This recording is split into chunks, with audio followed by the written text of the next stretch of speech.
कुछ तस्वीरें भी हम स्टेटमेंट जारी किया है। कुछ तस्वीरें भी हम आपको पोप की दिखा रहे हैं। ये पोप फ्रांसिस हैं और आज क्योंकि ईस्टर मंडे है, कई देशों में इसे सेलिब्रेट भी किया जाता है, तो अब ये सेलिब्रेशंस रोक दिए जाएंगे क्योंकि पोप का निधन हो चुका है और औपचारिक तौर पर शोक मनाया जाएगा। वैटिकन से लेकर तमाम उन देशों में जहां पर पोप को एक अहम पद, एक अहम स्थान दिया जाता है। शिवानी जुड़ गई हैं। शिवानी, स्टेटमेंट में क्या कहा गया है वैटिकन की ओर से? देखिए, आपको बता दूं नेहा, जो खबर हमें मिल रही है वो ये मिल रही है कि 88 वर्ष की उम्र में पोप फ्रांसिस का निधन हुआ है। और आपको बता दें कि ईस्टर का दिन कल था और आज ईस्टर मंडे कहा जाता है। और पिछले कई दिनों से ये बताया जा रहा है कि वो बीमार थे, निमोनिया की शिकायत की वजह से उनकी तबीयत ठीक नहीं चल रही थी। कल उनकी कुछ तस्वीरें हमने देखी जहां पर वो US vice president JD Vance से मुलाकात करते हुए भी दिखाई दिए थे। 88 वर्ष की उनकी आयु, और उन्होंने अपना संदेश भी दिया था। हैप्पी ईस्टर उन्होंने कहा था, brothers and sisters happy Easter. और उन्होंने अपनी जो सेंट पीटर्स बैसिलिका है वहां से इस तरह का एक संदेश दिया। और उसके बाद उनका जो अपीयरेंस था वो बहुत ही खास माना जा रहा था। उसको लोग एक अच्छे संदेश के तौर पे ले रहे थे क्योंकि बहुत दिनों के बाद, एक निमोनिया की बीमारी से रिकवर होने के बाद, ये उनका सरप्राइज अपीयरेंस था नेहा। और आज अचानक इस तरह की खबर सामने आ रही है कि उनका निधन हो गया है, तो वाकई में सभी इस खबर से स्तब्ध रह गए हैं क्योंकि पोप फ्रांसिस जो इतने उनका आदर, उनका सम्मान सारी दुनिया करती है, और उस तरह से उनका अचानक चले जाना, वो भी ईस्टर के एक दिन बाद, तो वाकई में लोगों को हैरानी भी हो रही है। और क्या वजह है, क्या स्वास्थ्य से जुड़ी हुई ही वजह है, इसका अभी कुछ देर में अपडेट का इंतजार किया जा रहा है। लेकिन फिलहाल अभी ये खबर आई है कि उनका निधन हो गया है 88 वर्ष की उम्र में। और ये और भी ज्यादा हैरान करने वाली बात इसलिए है नेहा क्योंकि कल ही पूरे दुनिया ने उनकी तस्वीरें देखी और बहुत अरसे के बाद उनकी तस्वीरें, उनका संदेश सुना।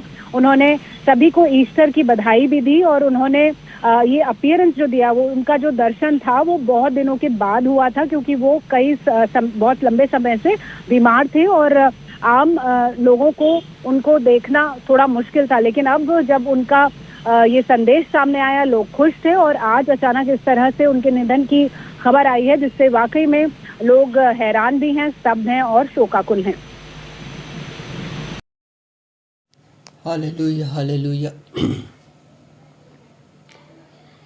दोस्तों, एक बहुत बड़ी खबर हमारे सामने आई है जिसमें बताया जा रहा है कि पोप फ्रांसिस, जो कि कैथोलिक क्रिश्चियन धर्म गुरु हैं, वह प्रभु में सो गए हैं। जी हाँ दोस्तों, आज सुबह ही ये खबर सामने आई और इस खबर के बाद मसीह समुदाय में शोक है।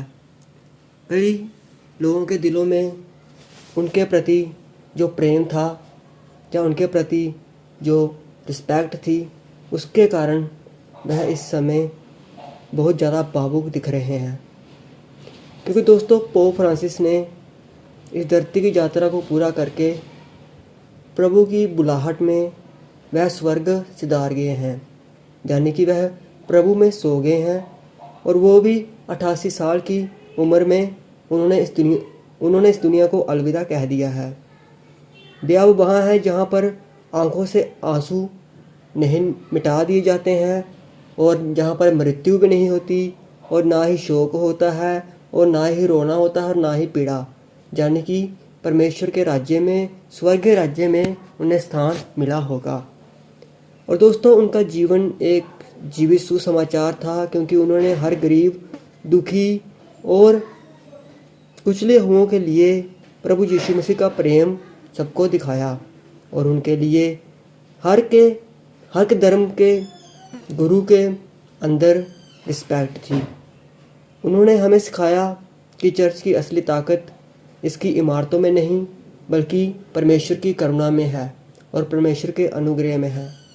दोस्तों, पोप फ्रांसिस ने पूरी दुनिया में एकता, नम्रता और प्रेम का बीज बोया, जैसा कि हमारे प्रभु यीशु मसीह ने बोने के लिए कहा है। और उनका फल आज भी हम सबको दिखाई दे रहा है। और दोस्तों, उन्होंने किसी भी धर्म को ऊंचा या नीचा नहीं बताया, बल्कि एक समान एकता के साथ मिलजुल कर रहने के लिए सबको जागरूक किया। जिस तरह हमारे प्रभु यीशु मसीह मानवता के लिए हमें मानवता की सेवा करने के लिए शिक्षित करते हैं, उसी तरह पोप फ्रांसिस ने उन वचनों को मानते हुए, परमेश्वर के उन वचनों पर चलते हुए दुनिया को ये संदेश दिया। और दोस्तों, हम विश्वास करते हैं कि जो मसीह में मरते हैं वे आशा सहित सोते हैं।